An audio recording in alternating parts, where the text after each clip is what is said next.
All right, we are back with the Lineup Podcast. I'm Dave Prodan here with my part-time co-host for this season, Mitch Salazar. And Mitch, what a finish to the CT season between the somewhat underwhelming forecast we had a week out to lowers actually delivering sheet glass, rippable, head-high conditions for the world title deciding Lexus WSL Finals. We had the securing of a dynasty in John John Florence's emphatic third world title, and perhaps the start of another with 18-year-old Caity Simmers becoming the youngest world champion in IPS, ASP, WSL ever since there's been a world tour history. In short, Mitch, we have a ton to talk about. How are you doing, buddy? It's a couple days removed since the world title went down. What's going on with you?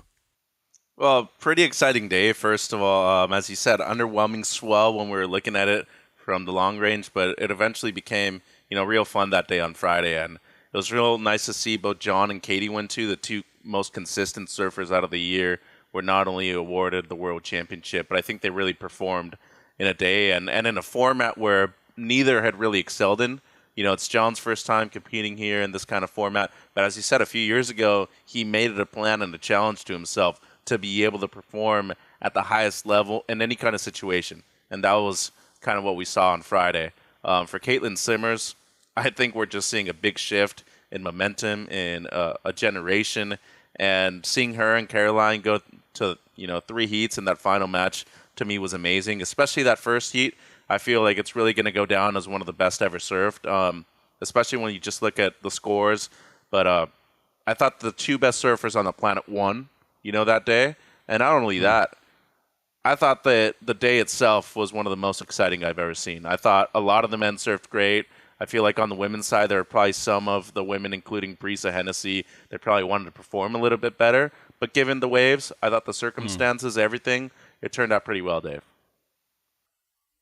Yeah, couldn't agree more. I was down there. I was fortunate enough to bring my son with me. He got to experience it firsthand. It was hot on the beach. It was. And yeah, man, the surfing was excellent. Like, it was really, really cool to see. I think every season we see, to your point, like, there's some surfers that thrive not only in the conditions, but in that kind of a format, and some that don't. And I thought your note on, Caity's never performed that well in this format. She was only in it last year. John's never been in the format, and the fact that they were able to hold the line, perform the way they did, come away with more than deserving world titles was huge. Yeah. Well, let's get into it. Let's get into our segment here, because just because we crowned world champions doesn't mean that you and I can't still play winners and losers from the Lexus WSL Finals. Mitch, we'll start with you. First loser from that event. Yeah, I actually have a tie between the Australians, Jack Robinson and Molly Picklum, and not really to dig into them too much, but neither of them broke 10 points. Neither of them got into double digits during the Lexus WSL Finals. I thought for Molly Picklum, this was kind of an opportunity to really cement herself in at least the top 3 personally, especially given the fantastic start that she had to the season, both at Pipeline and then, of course, her win at Sunset Beach. But after that, as you know, she was very inconsistent, really didn't make the semifinals up until Fiji, had a lot of quarters, which are good results, but they're not great, really, given the number of surfers that we have on the Women's Championship Tour. So maybe a bit underwhelming for her. Could have been, the fact that conditions weren't necessarily as favorable for her as they were for Tatiana in that heat. But overall, I just think that, for her, she's probably thinking that she still has a world title coming in the next few years. Same thing for Jack Robinson. He had 2 wins during the regular season, didn't even break anything better than a low 5 in his matchup against Italo Ferreira. And, personally, I thought that aggressive move against Italo in the paddle battle just showed his frustration, and he let a little bit too much out, something that I hadn't seen of him, especially when we talk about him being always in a zen state of mind. It took him, out of really, his own body performance right there, and it's not something that we get to see every day from Jack Robinson. I think he's going to have a very successful 2025, though, and especially when you look at the first 4 years on the CT for him, he's been able to win at least one CT event in every single year he's been on tour. So I feel like they're both going to have a big bounce back next year.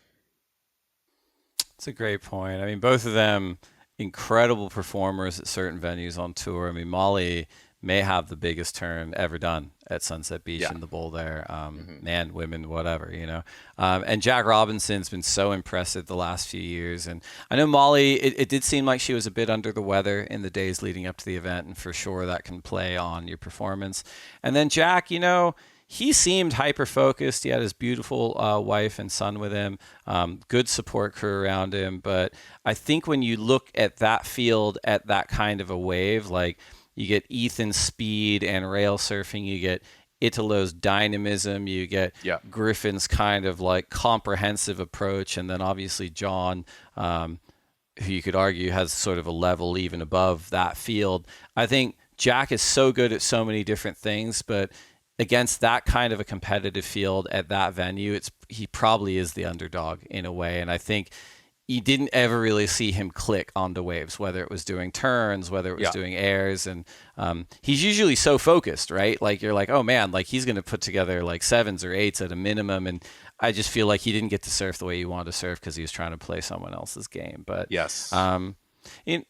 similarly, like my first loser from the Lexus WSL Finals is unfortunately the local boy, Griffin Colapinto.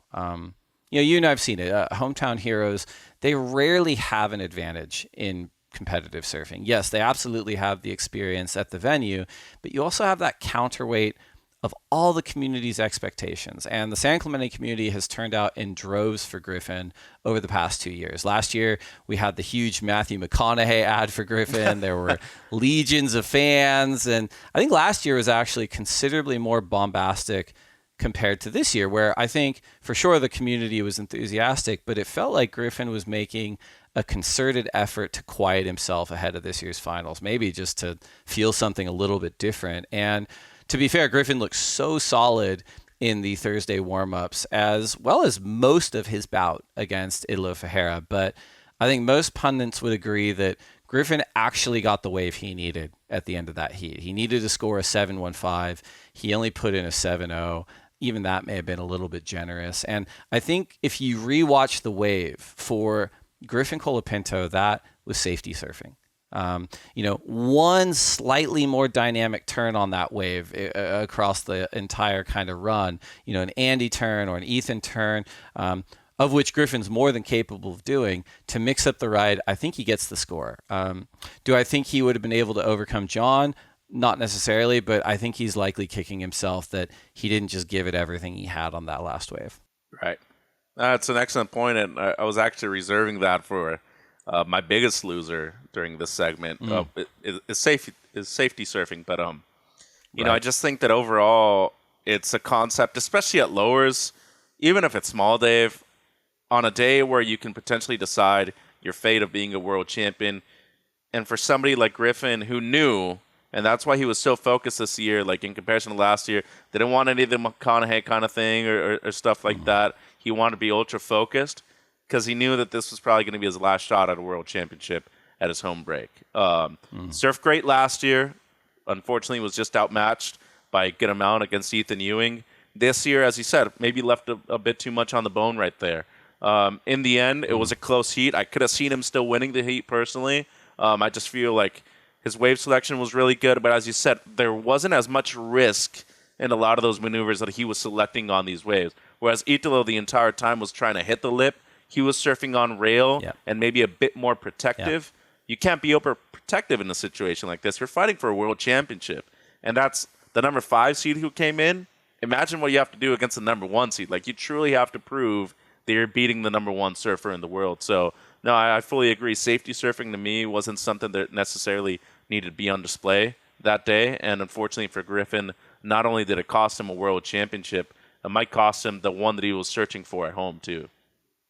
It's an interesting point, right? Like, that may be Griffin's last shot to claim a world title at home at lower trestles, but given that the finals is moving to Cloudbreak next year and Griffin just won out there, what we're talking about with kind of that hometown pressure as well, like, odds are he might actually feel more comfortable performing at a place like Cloudbreak. So it's an interesting thing it'll be interesting to watch next year if he has a season that puts him in that position. But it's funny. I think you and I are going to be pretty aligned this episode because I think you said safety surfing. I had conservative surfing as well as another loser. But, I think that, at this level and with so much on the line, it doesn't get the job done. I thought Tatiana looked really sharp and focused all event. I think the last several events, actually. But I do think her surfing is still a little bit conservative. It just happened to be more consistent than her first two opponents in Molly Picklum and Brisa Hennessy.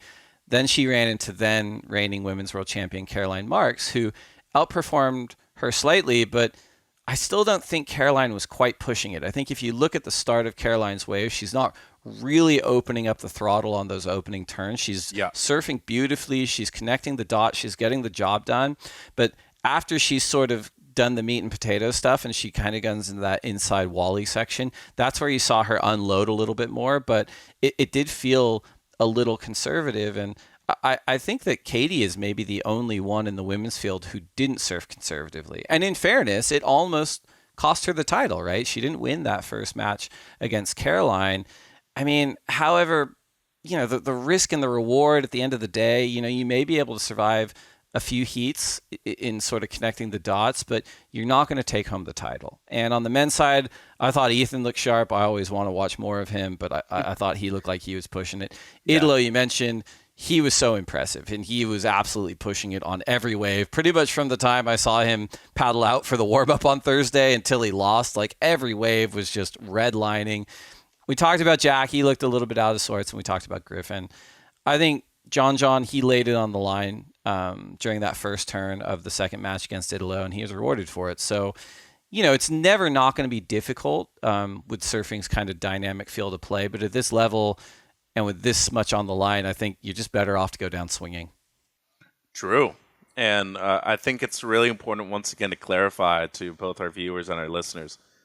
This is a sport that not only has environmental factors that are completely out of the surfer's control. The things that you can control, though, are major when it comes to the outcome and the results of either a heat or an event. And especially like this one, as he said, John was just willing to go the extra yard every single time and put that emphasis maybe at a certain section or on a certain maneuver.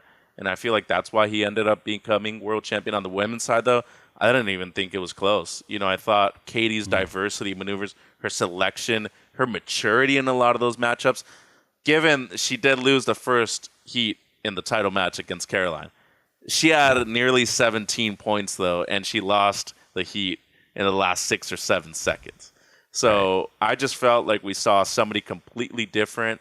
The evolution that we saw from her last year to this finals was outstanding, and I feel like that just leads to my third loser, which is a real easy one, major shaping labels. Out of the top 5, we saw Peisel win on the men's side. We saw Chris Borst, who didn't necessarily have many points or many riders. He only has Caitlin Simmers, and guess what? She became a world champion this year for the first time, which I don't think is going to be her last either. But just look at how important it is to kind of have that symbiotic and personal relationship with your shaper and not necessarily be part of a fabric where you're seeing a major label as always have success because they have a larger amount of surfers. And not to say that Caroline's not deserving of a second world championship. I actually picked her, remember? And she made it to the final matches. She just ran out of time. Luck wasn't on her side on the third heat against Caity, but it just goes to show you have the right board from the right person under your feet. You're going to perform in the right kind of waves, and we saw that from both John and Caitlin in the finals over there. It's a great pick. I've actually got a Chris Borst thing coming up later, but before we get there, similar to your first one, actually, Mitch, again, we're really aligned, but my third loser coming out of the finals and kind of this season are just the Australians. They finished 4th and 5th on the men's with Jack and Ethan, and then 5th on the women's with Molly. And the next closest on the men's rankings for the CT this year was 13th with Ryan Callanan. And then after that was 21st with Liam O'Brien. And on the women's side, the next closest was Tyler Wright at 10th. So I think that Australian surfing is at an interesting crossroads. I think they have their hitters in the likes of Molly, in the likes of Jack, in the likes of Ethan. And I think they had some people that are much better than their ranking suggests. I think your Connor O'Leary's, your Tyler Wrights, your Liam O'Brien's, your Ryan Callanan's. But it's interesting. You're seeing such a strong push come out of America at the moment, such a strong push coming out of Brazil at the same time. And that Australian generation to establish themselves as world beaters and to come on sort of in force, I'm kind of wondering where it is. You know, if you look at the men's Challenger Series rankings right now, we've got George Pitar. You and I are both big on George. He's currently at third. Mikey McDonough, who won the first event at Snapper Rocks, he's at eighth. And then Jordy Lawler is just outside the cut at 11th, and Dakota Walters at 14th. Some interesting names in there. I think you and I are probably biggest on George, and we've seen him perform at the elite level as a wild card. And then on the women's side, you've got Sally Fitzgibbons and Isabella Nichols, veteran performers, proven performers, CT winners. They're at first and third respectively right now. They're going to be coming back online more than likely, but there's not a ton of new blood coming up. So it'll be interesting to see how that kind of plays out over the next few years. If some of these hands and your Ethans and your Jacks, your Ryans, your Tylers, your Mollys play out for them in terms of acquiring more world titles, or if they're in the sort of a longer rebuilding phase than we all anticipated. Yeah, it's an excellent point. And just to back tag it before I get into my first winner, to me, the next world champion out of Australia comes down to either Jack Robinson or Ethan Ewing. And if you look at what they did in Fiji this year, they both made the semifinals. So that's real good indication of what's to come next year. Ethan lost a very close match against Italo right here at the finals. It was really one priority mistake that cost him the heat too. Like if he would have been on a certain wave that Italo was on, there's no doubt that he's advancing. I feel like he beats Jack in that second match too, and he probably has a close one against Griffin, but he was able to beat him last year, And for Jack Robinson, motivation is completely going to change knowing that he's going to Fiji, which could easily be 6 feet all the way to 20 feet. That's beneficial to him. But once again, it's the venues where you're expected and you're supposed to do well at that you need to perform. Jack Robinson has won in Margaret River at home twice. He's beaten John John Florence twice at that same venue too. You look at his win at Sunset Beach, finals day this year, every single heat from the quarterfinals all the way to the final, he had excellent surfing, 16-point plus. So what I'm getting to is that when it comes to consistency at certain venues, those two guys are probably the best in the business. And they know how to close out finals too, but it just comes down to the consistency. And that's leading to my winners, the biggest winners out of the event, the two world champions. Caitlin Simmers, she was the most consistent surfer on the planet this year. On the women's side, she won 3 different events at 3 completely different venues. She was not the favorite or the best surfer during the entire event at Pipeline. She still beat Molly Picklum in the final. Over there in Bells Beach, she had to overcome Joanne DeFay, who was just on a tear the entire event, and came back in the final to win it too. And of course, back-to-back wins in Brazil as an 18-year-old. Impressive stuff from the newly crowned world champion. And of course, decimating the field over there at the Lexus WSL Finals, including none other than defending world champion Caroline Marks. I'm big on Caitlin Simmers. I think she's probably the most important surfer on the planet right now, just from a generational perspective. I think she has the capability of becoming one of the most influential and most important surfers of all time, and I think she's well on her way. Focusing on John, 7 years between a second world championship and his third one right here, especially with the new format. Didn't necessarily know what to expect from him. Warm-ups looked good, but he definitely wasn't the standout, Dave. And you saw it firsthand. He did it with just 6 waves ridden in 2 heats in that final match against Italo. He only needed 2 waves in the first heat. He caught 4 in the second one, but really 2 of them were throwaways. He looked great. I feel like Paizel stock has really gone up, and same thing with Florence Marine X. This guy is going to be around for a long time, and I'm just happy that he's injury-free now. Yeah, no, this is an easy one. I'm going to zero in on John for my first winner. Typically, of course, we try to stay away from the straight results-based winners and losers for this segment, but there is a lot behind this one from my perspective, and I think you nailed most of it. 3 world titles satisfies a legitimate dynasty in my book, and John is more deserving of one. And beyond that, years and years ago when we first discussed the quote-unquote winning in the water evolution of the tour, which was well before the finals concept even came up. At that point, John, he'd won a couple of world titles, and in the meeting, he basically said something to the effect of, I want to see what I'm made of, and he's like, I want to see if I've got it on the day. And I think for him to win at lower trestles, as opposed to somewhere like Pipeline or Tehopu, places he's proven his dominance already. Yeah. At lower trestles, against a rampaging Italo Ferreira, surfing the way he did, with everything on the line, I kind of think this win is showing John a lot more of what he made of than he had anticipated. And to do it all, with his family and his friends there, no doubt it kind of cements and propels his legacy. And as you mentioned, his business of Florence Marine X in the process. Yeah, he's a huge winner, title, but then everything behind it as well, personally and professionally. Yeah, it's an excellent point right there too. And I just want to just say this once again. It was really pissing me off that a lot of people weren't putting more respect towards John's name at a wave like lower trestles. His numbers were quite good leading up to the event too in the sample size. Right. He's got a quarterfinal right there. He's made it to the semis before, and he's also made a final. So it's like, what were people thinking just based off of his past experiences that he wasn't going to be able to perform at one of the most high performance wave on the planet? Like, to me, it was just astonishing that a lot of people were kind of criticizing him on social media and stuff like that. And obviously the point was proven right there in the most important event of his life. But, that's just my personal and humble opinion. Who am I, though, to say that about now the 3-time world champion, obviously? My second winner, and to be honest, like, I know we've been critical of him the last 2 seasons because we've had to be, but it's Italo. He barely makes the cut in 2023, given he had a lot of close heats that year.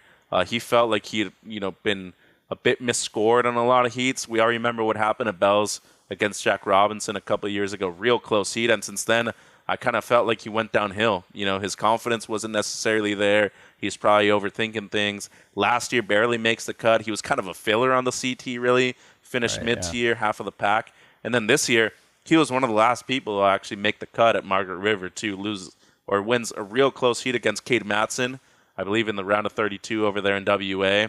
Next thing you know, after the cut, out of the last 4 events, he wins 2 of them. So a lot of consistency in the back end of the year. And with this format, knowing that he's competed here now for his 3rd separate time, he had been one of the number 4 or 5 seeds before. He eventually made it to the final matches against Felipe in 2022. He did the exact same thing right here against John and was very close to winning the first title match too. So props to Italo. Fantastic back end of the year. He's going to be the number 2 seed heading into 25, Dave. Yep, I'm aligned, man. I had him down as my 3rd winner, but I'll put him here just so we're talking about it. But for sure, Italo Ferreira. I liked what you said, and we see this so often in all sports, but I think it's really pronounced in surfing.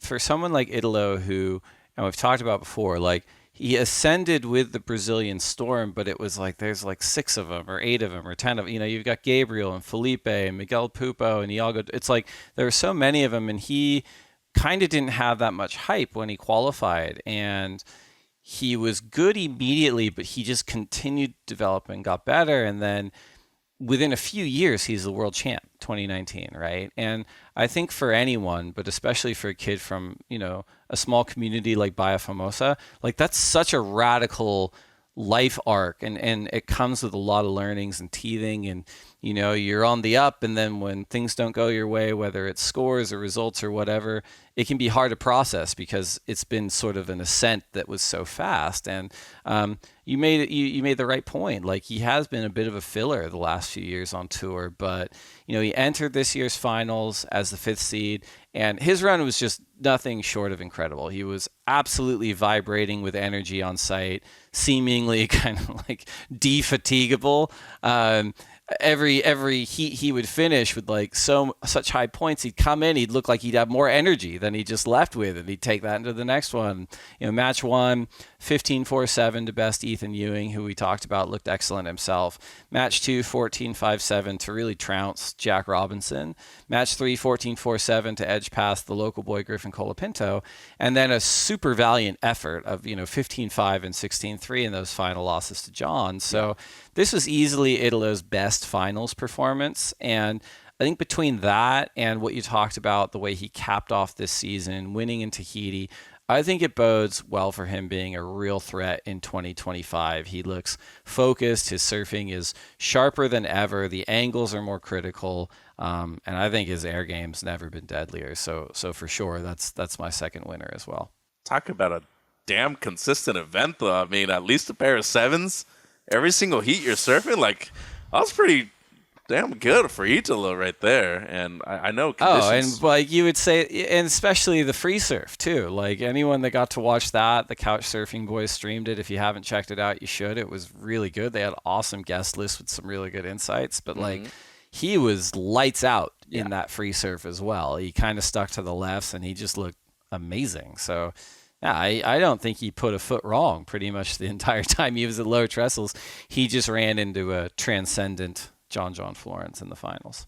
And you know what's so crazy about it too is that like he's won at many different venues around the world too. Like he's already been a champion of pipe. To win the world championship against Gabe too. Like that was kind of the predecessor to the finals right there. 1 and 2 actually matched up in the very last heat of the year. He beat Gabe right there. He's already won in Caity. He's won in Brazil, which is not an easy venue to win if you're a local surfer either. Only De Souza and Iago have been able to do that recently. And if you look at, his performances at both Bells Beach and Karamas, like that, the guy's amazing everywhere. And I just really hope that he gets more respect. And obviously his value is always increasing every single day with these kind of performances too. And, just speaking of performances, my third winner, and honestly, it might even be tied for number one. It's just female surfing overall. The level we saw, especially in the final match with Caity and Caroline, was outstanding. Especially Caity's maneuver selection on a lot of these waves was just ridiculous. There's a 2-stage roundhouse cutback that she does on one of her nines. I believe it's in the second heat of the title match. That's just absurd. Like, I cannot over-exaggerate how many times I've seen her do that maneuver, but how few times I've seen anybody her age or younger even attempt that maneuver right there. It was so fantastic, so refreshing to see that kind of thing being done on the biggest of stages in the most important moment of her life, too. And she just went through that process in her mind and said, you know what, I'm going to throw this out there right now. It worked. She was able to get multiple nines. Another thing, too, she has the single highest heat total out of the entire finals in the 4 years we've had it so far. 18.37. When you think of that, it's better than John. It's better than Philippe. It's better than Gabe. It's better than Steph and Carissa. Like, that's pretty gnarly when you're talking about somebody who's the youngest world champion in the history of professional surfing now, too. Caroline Marks was amazing in the final matches. She barely beat Tati in the third match. But just overall, I was really, really stoked. I feel like we're going to see an amazing 2025, especially with the return of Snapper Rocks and going to Fiji for the finals too, Dave. Yeah, no, it's a good point. I mean, I think earlier you said that Caity Simmers might be the most important surfer on the planet right now, and I'm going to marinate on that. I don't think you're wrong. Like, out of the entire field, men and women, I think she had the most natural read of the wave. I think that read lends itself to that maneuver selection as well, where it's like she's just set up for success. She's drawing different lines, she's finding different power pockets, she's pacing with the wave in a way that's not conservative at all. And it was just awesome to see. So, no, I agree with you there. And my final winner is related. We broke down Caity as a worthy winner and female surfing as a worthy winner. And for sure, I was impressed with her all season and blown away by her surfing on finals day, and also how consistent she was. I think for as young as she is, I think you would have been in the right to go, oh, okay, well, this is a lot of pressure. She's in the number one spot. Like, I hope she can kind of keep it together, but she absolutely did. But my final winner for the Lexus WSL Finals is actually San Diego's Chris Borst. The former professional vert skater turned surfboard shaper has but one surfer on tour, and that surfer is Caity Simmers. And even though he only had the one surfer on tour this year, he still finished 7th overall on this year's Vissla CT Shaper rankings. And now he's got a world title on his equipment, which is awesome. I think his boards have continued to look excellent this year. I dare say even better than last year.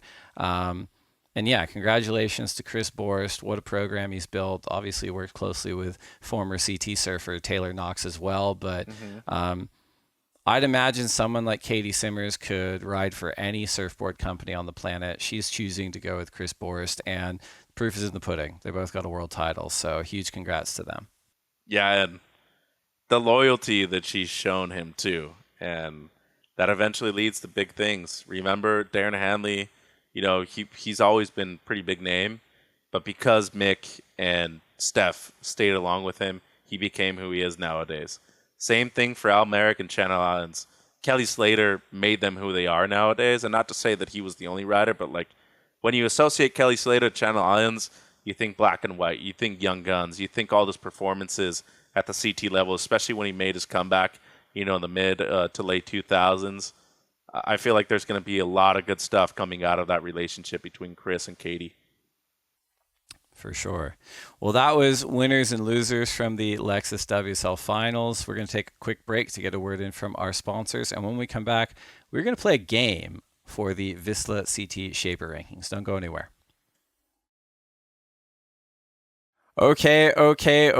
So all season, we have covered the absolute dominance of San Clemente-based Lost Surfboards going back-to-back to claim the Vissla CT Shaper Rankings title. Once again, Matt was on hand at the Lexus WSL Finals. The two-time CT Shaper of the Year actually made the call on social to kickstart the day's action. He was there watching Griffin Colapinto and Caroline Marks battle for their respective titles at lower trestles. Both ultimately came up short. But now that we are officially in the off-season for the championship tour, we thought it'd be fun to play a little game, and we are going to have a fantasy draft for the 2025 Vissla CT Shaper Rankings. Shaper Ranking! To be clear, huge disclaimer, this is a 100% fantasy, make-believe, pretend draft. It is not prescriptive in any way, shape, nor form. But the rules for today's fantasy draft are as follows. We've got four of us on camera right now. We've got Mitch and myself, as well as producers Miguel Clemente and Dylan Tucker. Thank you both for joining us, guys. Let's go. And the prompt for the four of us will be to take the surfboard programs who finished 2nd through 5th on this year's CT Shaper rankings and draft the best possible team of 3 men and 2 women to challenge the back-to-back winners at Lost Surfboards. Couple more rules. The WSL Final 5 contestants are off limits, but any of the 2025 CT qualifiers from the men or the women, as well as the current top 5 on the Women's Challenger Series, are in the game. Snake draft rules, so we will go in order from 2nd to 5th. So it'll go Sharp Eye, Paizel, Channel Islands, DHD, then DHD again, Channel Islands, Paizel, Sharp Eye, and so on and so forth. And to determine which teams we're drafting for, I have pulled the remains of Joel Parkinson's originally broken 2012 World Title Trophy. I'm just going to pull names out of here, Shaper names. We're going to go in order from my little screen here. So, Dylan, you will be drafting for Sharp Eye. Wow. Let's go. Mitch Salazar is drafting for Paizel. Let's go. Wow. Miguel Clemente is drafting for Channel Islands. Let's go. And I will be drafting for the Australian himself, Darren Hanley. Wow. All right. So up first is Sharp Eye. Dylan, I believe that is you. Who are you going with for your first pick in the 25 draft? Here we go. Number 1 overall, 2025 draft, gotta go Medina. Unreal year. Feel like this is an easy one. Even with the slow start, we saw what he was capable of this year, and fired up. I'm stoked on this one. Easy pick. It was probably on most of our lists. Who's got Paizel's? That's you, Mitch. I do. What's so funny is that the way you selected our names were like the order of the Shapers, the way they are in the rankings too, outside of makeup. It's so funny that it just worked out that way. Mine's pretty easy, guys. I actually like Betty Lou Sakura Johnson. Wow. I think she surfed better on the Paizels this year in comparison to the CIs personally, and I feel like she's going to be a big addition to that team. They only had 2 surfers, 1 male, 1 female. Counting the quarterfinal results, obviously, of Sakura on the Paizels was one thing, but she wasn't consistently on them all year long. I feel like she's going to be a full-time addition come 25, guys. It's a great pick. All right, Channel Islands out of Santa Barbara and being represented by Port Hueneme, Let's Miguel go. Clemente. Yeah. Miguel, who you got? I'm surprised you guys didn't pick her right from the top, but I'm going to go Erin for sure. Erin Brooks. I mean, incredible year. 10-point at Gold Coast. That air reverse, that was crazy in the semifinals against Nadia. And then her win at Corona Fiji. It's like no-brainer. Mm-hmm. Good pick. It's a good pick. I don't think Mayhem's going to talk to you ever again, but That's okay. I got Erin. Again, we're going to come up. I'm going to just keep re-editing my disclaimer that this is 100% pretend and make believe and not prescriptive in any way, shape, nor form. Okay, so that brings it to me. I get back-to-back picks for Darren Hanley. Darren Hanley, elite level shaper, hyper competitive. I'm pretty sure his stable was exclusively Australians this year, so we're going to mix that up. And first acquisition for 2025 is going to come out of the Gold Coast stable of shapers. I'm going to take Morocco's Ramzi Boukayem and put him on the DHD program. Goofy footer, elite in barrels, elite on turns, very tight with Gabriel Medina. I think he's going to have a really solid year in 2025. Wow. Okay. You got back-to-back picks, and I too. get back-to-back. Okay. Yeah. Shoots, man. Shoots, bro. Okay, we're going to keep the diversity going. I have been a fan of this woman surfing ever since she came onto the tour. She didn't come on with a ton of sponsorship fanfare, but she's one of the rare birds who's actually earned it once they've gotten onto the tour because of how good a surfer they are, how elite they've become, and just the accomplishments. Tons of CT wins. She's come off a couple of injuries the last few years, but I'm going to take Joanne Defay from the Sharp Eyes and bring her into the DHD stable. That's my second pick in this draft. It's a good one. She was definitely on my list. All right, we're going backwards. So it's going to Miguel, Channel Islands again. Oh, my pick again. This one's going to be a bit of like a wild card pick, but I'm just going to go for it. I'm actually going to choose Nadia out of Starbay. Yeah. I like her style. Plus, she's from the Basque country, and I'm 2% Basque, so I gotta go there. Yeah, There we go. Man, just 2%. Breaking news on the podcast. I know. 1,000,000%. Yeah, got to keep it going. But dude, I like her style. She's fearless. Qualified for Olympics. Mitch had a great interview with her as well, and fully backing my Spanish comrades. I like that one. Taking her off the DHD program as well. Yeah. So excellent choice. Okay, we're back to Paisel with Mitch. I like the fact that we can defend somebody from just keeping them on the team. And I know Tyler's on Paisel. She's the only one outside of John that's actually on the team right there. I'm just going to go and throw this out, though.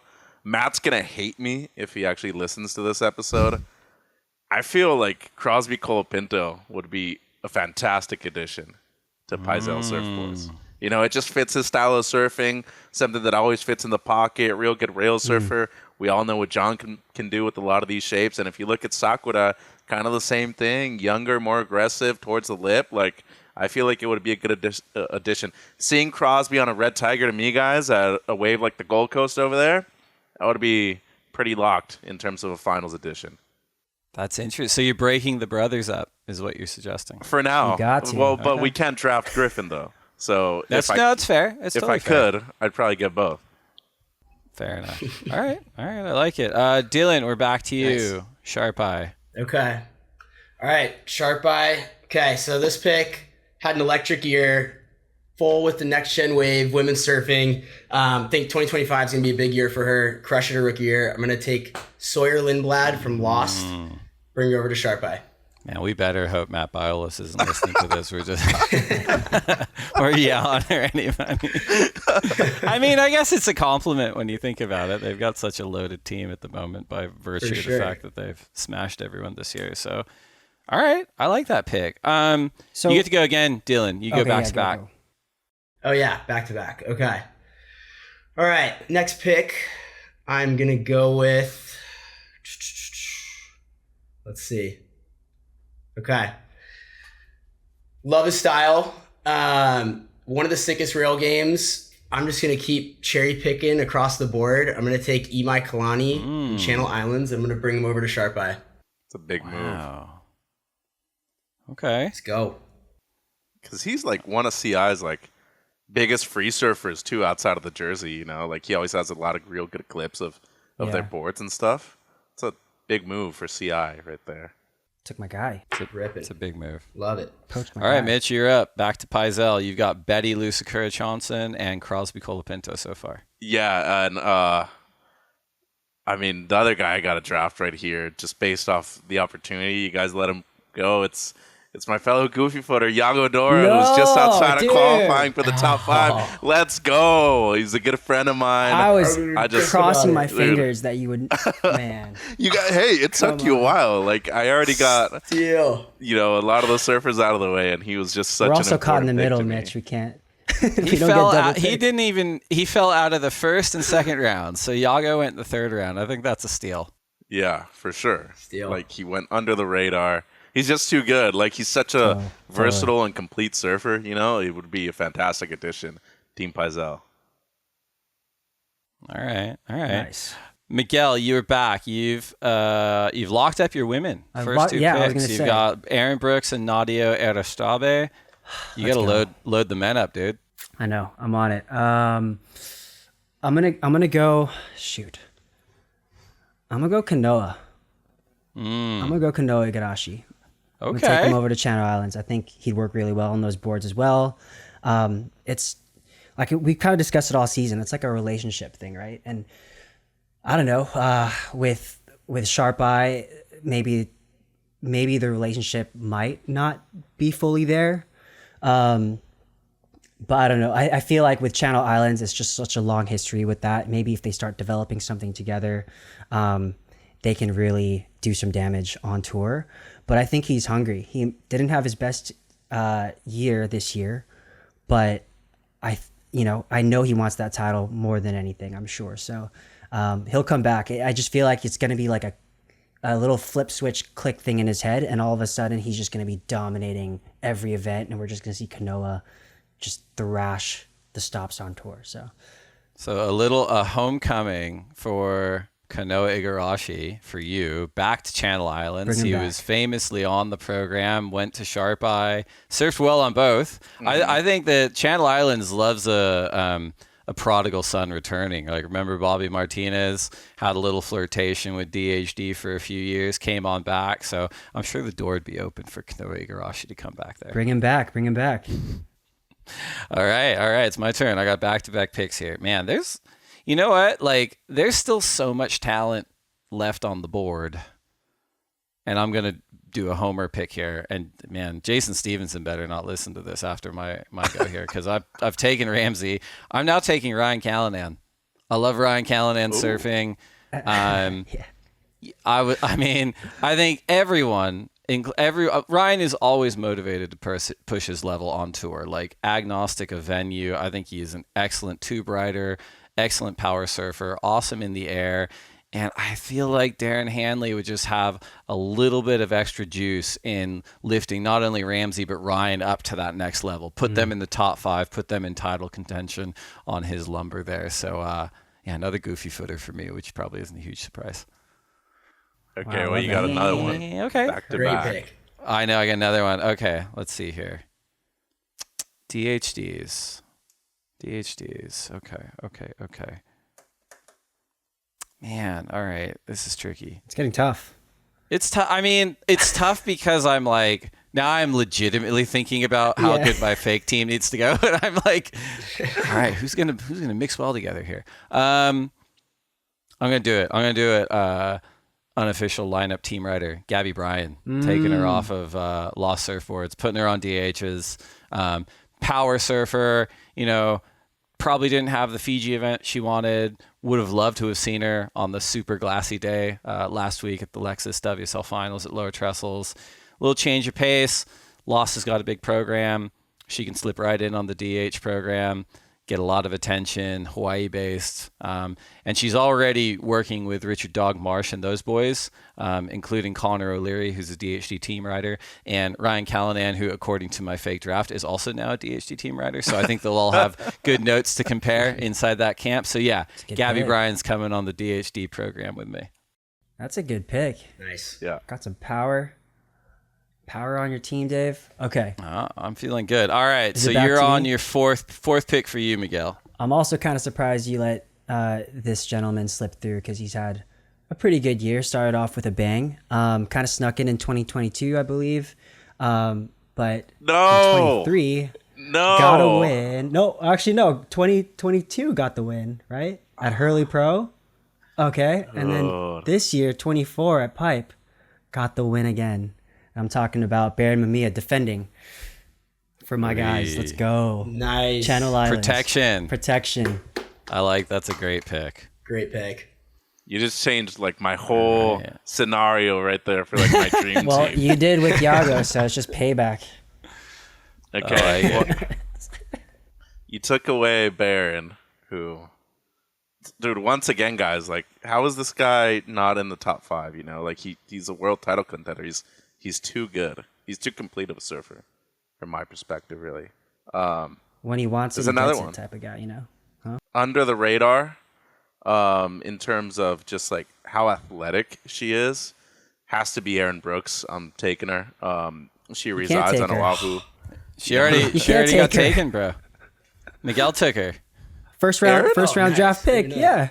I didn't update she's it on not the read thing. it out. That's, Dave. all right, now she is. Dude, you That's got my my hopes fault. up. I Man. forgot Sorry, about I got that. like 3 sheets going. I got the trophy looking at me. Oh, no. Man, See so what you that's did? 2 Yeah. that Miguel took off you. Miguel took dude. Baron and had already taken Aaron. He's like I thought she was unproducing going to today. be You're- first to go to a million Yeah. percent. Dude, I'm here making a statement. That's rough. Let's go. All right. Man, Sorry, Mitch. I love you. Otherwise, you know that. I need. that's pretty funny. I know. Because she was like my lock for the second female on my team. And now.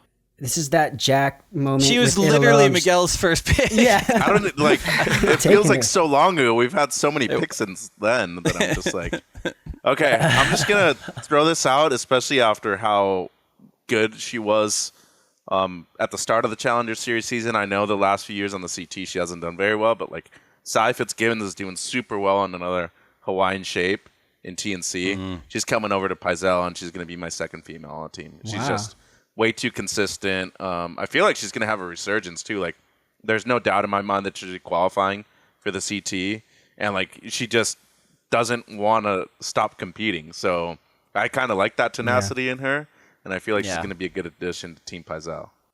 I love Sally Fitz. I actually think she's surfing better than she's ever surfed. Yeah. You know, I think the collective field's gotten like a lot better too since she first started. But like, I'm with you. Like, I think that she can win pretty much anywhere. So I had a good look at Sally as well. All right, I'm gonna make sure I read that one out. She's and not you got to afraid to read out start, for, Kanoa start back too. from the drawing board, huh? Okay, see, I'm Oh, dropping. yeah. the You're ball forgetting on my this. picks, Dave. I can see this. You know should- why? Because you pick right before me, and so I'm That's like true. thinking about what I'm gonna pick, and I'm not looking at the sheet. All right, we're Dylan. We're back at Sharp Eye for your 4th and 5th picks. You've got Gabriel Medina, Sawyer Lindblad, Ima Kalani DeVault. So you need one more guy and one more girl. Yep. All right, here we go. Final 2 picks. Women's side just had a big win in Bolito. I think that she is going to fire it up next year on the CT. Going to take Bella Kenworthy from Channel Islands, bring her over to Sharp Eye. Okay, So lock down the women's side. there you go. And then men's side. Okay, final selection here. All right. Gonna stick with the fam. Rio Waida, Sharp Eye. Dude, electric. I think he's putting all the puzzle pieces together, especially with that last event in Fiji. He was right there. Fired up with this pick, so got the squad. Here we go. That's a good team, Dylan. Okay. It is. We're back to Mitch for his Fired 5th up. pick. Mitch, you've got Betty Lucicura Johnson, Sally Fitzgibbons, Crosby Colapinto, Iago Dora. You got one more guy to select. You know, I got two people in mind. They're both from Don't pick California. Miguel, just chill out, okay? You already gotten too many under me. Like this, it can't happen again. I want to go Jake Marshall. But I just know that Cole Hausman is super motivated right now, and I got to put him on my team. And he's a fellow goofy footer too. I feel like he's extremely underrated when it comes to barrel riding. We all saw what he was able to do in Caity. Had a couple really big performances in Fiji, despite not really getting a big result. His backhand is one of the elites on the CT, and losing out to Crosby in the Rookie of the Year race, I think having both of them on the same program too would be really good. They'd push each other. They'd be traveling a lot more too. I'd really stoked to see Cole on both a Ghost and a Red Tiger, and of course the White Tiger and some smaller waves. So I think he's my final addition. Yeah, that's a great pick. Good team. Good team right there. All right, Miguel, for Channel Islands, you got Aaron Brooks, Nadia Aristabe, Kano Igarashi, and Baron Mamiya. Who is your fifth pick? All right. Last guy for you. My last pick. Yeah, I was gonna pick Rio, but I feel like honestly, this may have been a better pick. No offense to Rio, because I think he's also kind of Malaysian descent, which is kind of my background. But anyway, You have a philosophy, a drafting philosophy. I was thinking so deep. You have no idea how. I was telling the guys before you came on. I'm like, I'm probably gonna say the dumbest things today. I'm so sorry in advance. But call me out. It's an articulated school of thought. I'm all for it, man. Love it. But to still stick with the roots, sort of, I'm gonna pick Leonardo Fioravanti. Clementi is of Italian descent, my last name, so I'm going to stick with him. Also, he was on the pod earlier this year, and he just seems, no matter what, so focused. And I think he's going to do great. And he fell off the CT as well, right, at one point. Ran through the CS. Didn't he finish in first on the CS? Yeah, he did. In years ago. 23? 22. Or 22? Yeah. He's not afraid to start from the bottom and start from the drawing board either. And whatever he's going to do to get it done, he's going to get it done. And he's backed by Gucci, right? K-Way got the Red Bull sponsor going on. Everyone loves him, so can't lose. Can't lose with Leo. My Gucci guy. Hey, that's a good pick. That's a great looking team. That's epic. All right, so I got the final pick, DHD team. I also have the benefit, and not that we're counting beyond 5, but since I'm taking this way too seriously, I don't have to protect any of the DHD riders on the list from being poached. So like Connor O'Leary and Liam O'Brien, I'm going to leave them off to the side. They're already on the program. For my fifth pick, I got to do one more guy. It's tough, man. Any of these guys could deliver. I mean, this might be a generational pick. I'm going to go with Jordy Smith. I'm sure Jordy Smith, at one point during his long, esteemed career, had many quivers of Darren Hanley designs. This is one of those surfers that I remember his rookie season going into his apartment at the Rainbow Place Apartments, and just boards were stacked floor to ceiling. If someone told me there were like 110 boards in there, I'd believe it. And he was just so in demand. He was getting quivers from every shaper on the planet. It's around like 2008. And yeah, I just think he knows a ton about surfboards. He's working on models with his dad at Smith Shapes right now. But I mean, each year, the last few years, he seems like he's getting stronger. He's getting healthier. He's had a few injury-prone years. And I think we all think like, all right, well, maybe this is the year he does it. So yeah, come on back to the DHD program. Like we've got a nice international field here to complement the Australians already on the program. And I'm pretty good with it. So I will read the teams out one more time for our 2025 Vissla CT Shaper Rankings Fantasy Draft. Dylan Tucker for Sharp Eye drafted Gabriel Medina, Imai Kalani DeVault, Rio Waida, Sawyer Lindblad, and Bella Kenworthy. Mitch Salazar for Paizel Surfboards drafted Yago Dora, Crosby Colapinto, Cole Hausman, Sally Fitzgibbons, and Betty Lou Sakura Johnson. Miguel Clemente for Channel Islands drafted Leonardo Fioravanti, Baron Mamiya, Kanoa Igarashi, Aaron Brooks, and Nadia Arostabe.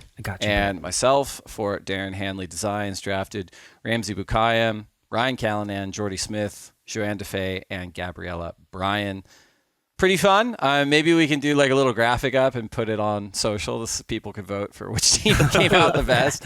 So kind of some complicated rules. And again, to remind everyone, this is all just for fun. It's make-believe. We don't have any insider knowledge. We're not prescribing any of this. But huge congratulations to Lost Surfboards for once again taking out the Vissla CT Shaper rankings. I do think we are going to see some movement this offseason as teams crystallize ahead of the 2025 WSL Championship Tour. Dylan and Miguel, thank you so much for joining us for this segment. We're going to take one more break to get a word in from our sponsors, and we'll be right back. Thanks, guys. Cheers. All right, guys, welcome back to the lineup. I'm your part-time co-host, Mitchell Salazar, here with the CSO of the World Surf League, Dave Prodan. Remember, if we don't get to your question today, always write in at the lineup pod, and we'll do our best to always answer in our direct messages, as we always do. Let's start off, Dave, at Magic_Narwhal. What wave around the world should the WSL Finals be held at, and why? It's a good question, I guess. So we've held it at Lower Trestles for 4 years now. We're going to be holding it at Cloudbreak in 2025. You know, I think there's 2 points that are worth bringing up here, right? Like, I think that for sure the Lexus WSL Finals, the finals format, deciding the world title on a single day at a single venue, it lifts the stakes so much, and there's so much on the line, and we've seen some incredible performances. But I think it's important for everyone to understand, like, it's not like you just turn up and you surf on that day and you get a world title. Like, to even punch your ticket to the finals, you have to go through a variety of world-class venues, right? You get Pipeline, Sunset Beach, Super Tubos, Bells Beach, Margaret River, Teopu, Punta Roca, Saquarema, Cloudbreak, right? And then you get to Lower Trestles. So, like, to get in the top 5, you need to be consistent across a variety of waves. I'm a big fan that we're moving the finals venue next year. I think that what you want to do with the finals format is have a different venue every year, ideally, right? You don't want it to be one type of wave that favors one type of surfer in perpetuity. I do think the wave at Lower Trestles is ideal in a lot of ways. It's an A-frame, it's high performance, it's a consistent canvas. We're going to Cloudbreak next year, but I think if you kind of were able to ideally map out the finals venues, what you want to do is have, 4 to 6, 5 to 10 years, right? Where you go, we've got A-frames, we've got barrels, we've got lefts, we've got rights, we've got point breaks, and over time, right, if someone's able to perform in all those waves and win multiple world titles, it gets really exciting, right? If you can win at Lower Trestles and Cloudbreak and Barra de la Cruz and Teohopu and whatever other venue you want to throw in there, it's awesome that you can do it like that. So, yeah, my opinion, and it's not my singular decision, is if we're going to move it every year, it's good to have a good balance of different kinds of elite level waves for sure that can showcase different kinds of surfing. But what about you, Mitch? What do you think about finals venues? Wait, to throw out at least like a name or two of venues that you'd like to see it at. I did, right? Barra de la Cruz, Teohopu. Okay, so those were like under the radar ones? Okay. Oh, I mean, you got to think of it too. Like, I guess I'm basing it off of the current calendar, right? So if we're going to continue to start at Pipeline in late January and the season runs into the, August, September, October window, like, that's a pretty good window for waves worldwide. Like, I think that brings Hossegor online. Of course, the tides can be challenging there. All of Indonesia, all of Central America, the South Pacific, there's a ton of options. Like, you could even kind of move somewhere like Jeffreys Bay into that window if you had to. So, yeah, like a mix of waves where we've seen CTs run and also ones where maybe we haven't. But, again, nothing that overly favors one particular style of surfer for too long. That would be my preference. I think if I had like every kind of thing that infrastructure wouldn't be an issue, and if the stars would align, well, we've mentioned it before, but I think I'd actually go to Lakey Peak. It's real good right, real good left, It barrels too. It can work whether it's 3-4 feet all the way to 8 feet plus. I think it's a real good challenge, and there can always be some variable wins there. I just think it's so diverse is the thing about there. It's like if somebody asked me or told me hey, the finals are at Sunset Beach, I'd be like, dude, what? Hell no, finals are not going to be at Sunset Beach. Okay, that's one venue that I'm already axing out of it. I think Rocky Point would be sick. Obviously, just to get permission and stuff like that would be really difficult with all the houses and everything. Pipe is obviously one that everybody wants to see just because it's the most dangerous wave on the planet. I'm not opposed to just seeing barrel riding at the finals, though. I think Tahiti would be real cool. That's the best thing about Cloudbreak, though. You get the best thing about both kind of types of surfing. You get rails, you get barrels, and you can also see some progression right there with the airs if, the conditions permit. But overall, I'd probably say Lakey Peak just because of the balance of everything, honestly. Infrastructure-wise, that's probably going to be super expensive and really difficult to stream. So we'll see if that's able to work out. That's future us problems, man. We're just talking about now. Yeah, I like the question. We got to go scout things first, surf for a few weeks, and then we'll probably be able to give Where those a better answer. Our second question at Bruta_Venice. Well, everyone enjoys above the lip surfing. What are your thoughts on someone, Italo, just surfing closeouts and even shore break to launch one air? If that's the new progressive surfing and someone can win a world title doing only this, am I the only one losing interest in surfing? Thank you, JJF. Hey, man, I like a spicy opinion. I mean, I think we've kind of talked about a little bit this episode. That's not the only surfing Italo's doing. I think you look at his surfing in Tahiti, you look at back when he won Bell's Beach. I mean, you look at his surfing on finals day, it is critical angles, huge combinations. For sure, I think that, conditions being what they are, any event, CT finals or otherwise, that is closeouts with space for one huge maneuver, he's probably the odds-on favorite to win because the guy, again, he's defatigable. He's got so much energy and so much above the lip prowess. But yeah, I mean, I think that any surfer in the finals these days has to be a comprehensive surfer just to get to the finals, let alone win it. But it's interesting, right? I do think that surfing is probably the most passionately consumed, subjectively scored sport on the planet. I think we run that many events and it's subjectively scored, right? We got its opinions. I do think the way the judging system is set up to prevent bias, right? You drop the high and the low. But judges are going to have stylistic preferences. And I think the Italo John one's a great one. They are elite level surfers in all kinds of waves, but stylistically they're very different. They're both world champs, right? And so I think the point is there's more than one way to get excellent scores at these events. There's more than one way to win an event. There's more than one way to win a world title. It's not just one robotic kind of surfing that does it. For some people, Italo surfing might be more dynamic and they prefer that. For others, it might be John's. For others, it might be Ryan Callanan's, right? Everyone's got their opinion. I think that we talked about a little bit earlier too, John surfing on the final day was so sharp. He only caught 6 waves.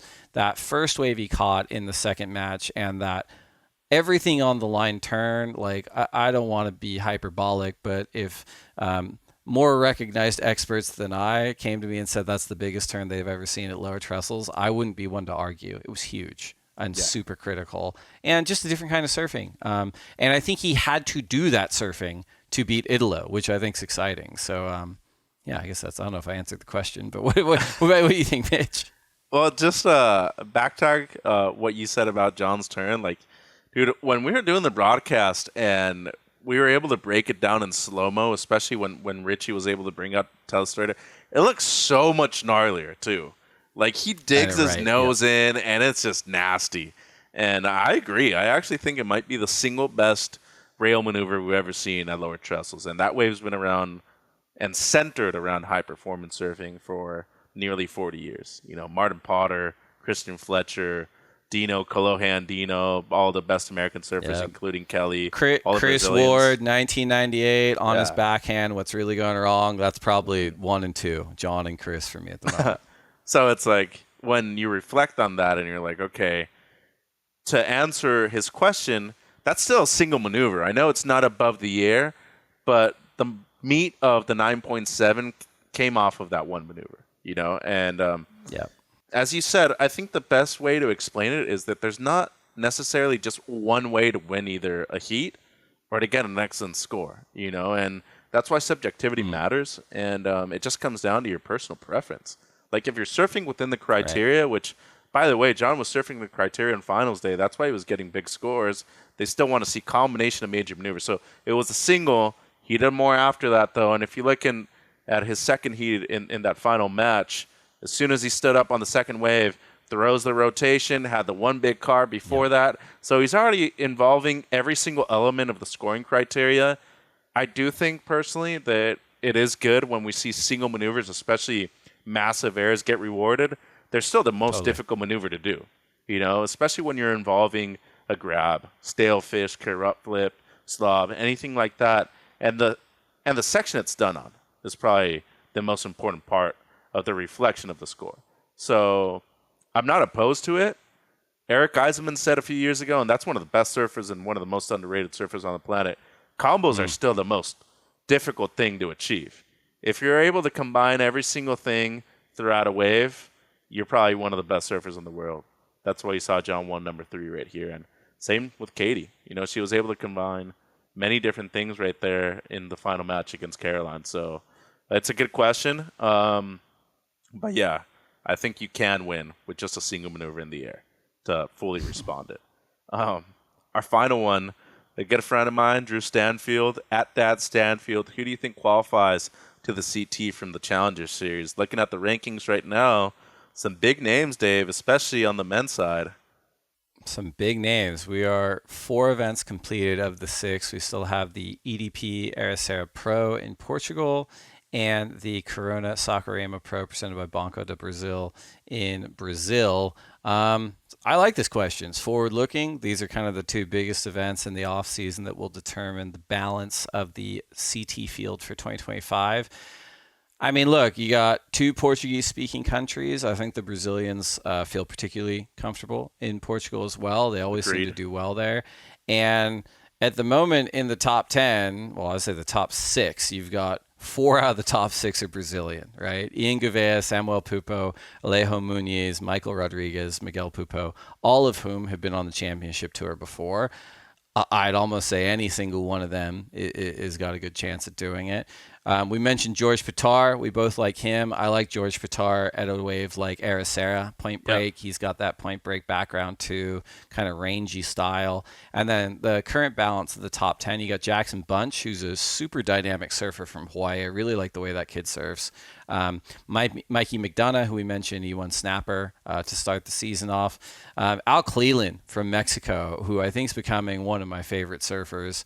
He's had an awesome summer between winning the U.S. Open, you know, his performance in the Olympics. He's been on a heater. And then France's Marco Mignot. I'm not willing to say any of them are not going to make it. You know, looking outside the cut right now, I mean, Jacob Wilcox is one of my favorite surfers. I'd love to see him back on tour. We'll see how he can do in the next couple of events. And then on the women's side, you've got Sally Fitz, you got Isabella Nichols there at 1 and 3. You got Bella Kenworthy and Aaron Brooks at 2 and 4, and then Nadia Aristarbe at 5th.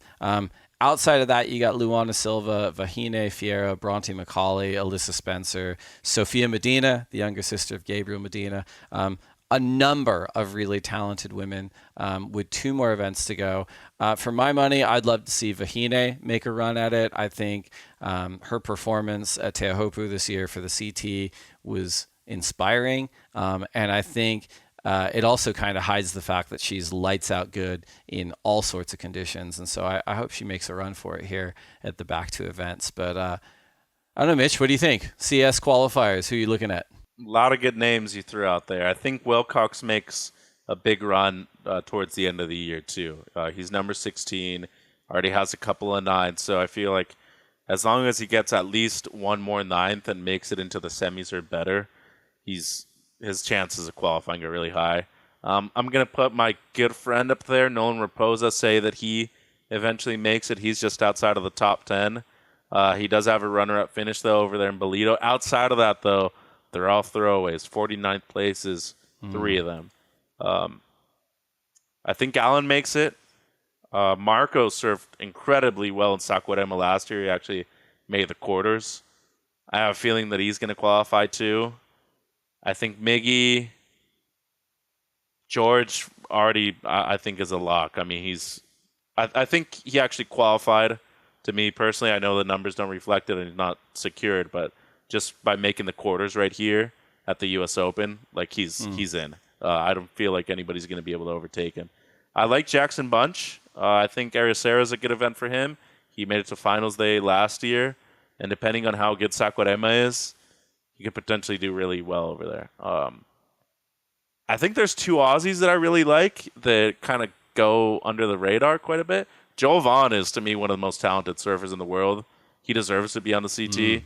But also Dylan Moffitt rips, bro. Like, that guy has an amazing style, and he just kind of goes for things, you know? I like that, and I feel like that's how you succeed on the CT.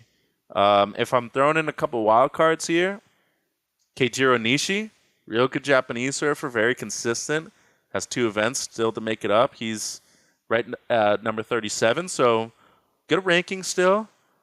And I'm going to say Luca Messinas makes it back on tour as well. I think he has a lot to prove. And I think the next 2 events are 2 of his best. He's already in Europe training for Portugal. So I think he makes it back. Women's side, I think Sally's a lock. Bella's pretty much there. Same thing with Isabella and Aaron. Oh my God. It might come down to one spot, huh, Dave? Like, Nadia's right there. She has more than 21,000. She's, beating Luana Silva, who's right down at number 6 by nearly 4,000 points. Oh, man. Somebody's going to hate me after this. But,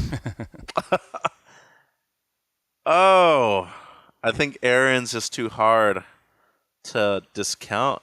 She already won in Saquarema. I think Portugal is just the kind of one factor right there, but she's just got too much momentum after the win in Fiji, and she had to beat better surfers on the CT in a different format. She's got a lot of momentum. She was wearing an ankle brace at lower trestles when I saw her out there. It didn't seem like it slowed her down, frankly. I had a pretty up-close view of how hard she was ripping, but who knows? Bumpy Ericeira could be kind of tricky on the backhand. Yeah, and it could be really bad for your ankle, too. Hopefully she's nursing it and attending to that. You know what? I think just the top 5 on the women's side right now. I think Sally, Bella, Isabella Nichols is requalifying. I think Erin Brooks is going to be the first surfer representing Canada on the CT. And I think Nadia, she's staying around. She made the quarters or the semis last year in Saquarema, I believe. I think she at least gets the number 4 seed heading into 2025. And I think we're going to see the first female bass surfer on the championship tour, Dave. I like it. Well, thanks to everyone who wrote in questions at the lineup pod. If we didn't get to your questions, we will try to get to them in the DMs, so keep sending the comments and questions through. Next stop for the WSL Challenger Series will be the EDP Ericeira Pro. And that's another episode, Mitch. That might be our last one for the year. I'll try to seduce you back for 1 or 2 more before the year's out. But, my man, it's been so fun breaking down this season with you. Winners and losers, Vissla CT Shaper rankings, listener questions. And, if we don't get on the podcast, I'm sure we'll catch up for a beer or coffee and chat it up and get some waves, most importantly. But appreciate everything you do, man. And thanks so much for coming on the pod this season. Yeah, I appreciate it again, Dave. And thanks to all our listeners. Really appreciate you guys. This is the reason why we do the entire podcast, and hope you enjoy the off season and get to see the 2 remaining Challenger Series event. And remember, we also have to crown our World Longboard Champions too, heading to Abu Dhabi and then to El Salvador for the final event, where we also have our finals over there. It's going to be fun, Dave.